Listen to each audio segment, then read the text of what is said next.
আমি সশ্রদ্ধ চিত্তে তারেক রহমান সশস্ত্র চিত্রে শপথ করিতেছি যে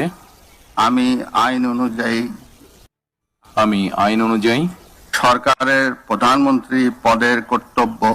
সরকারের প্রধানমন্ত্রী পদের কর্তব্য বিশ্বস্ততার সহিত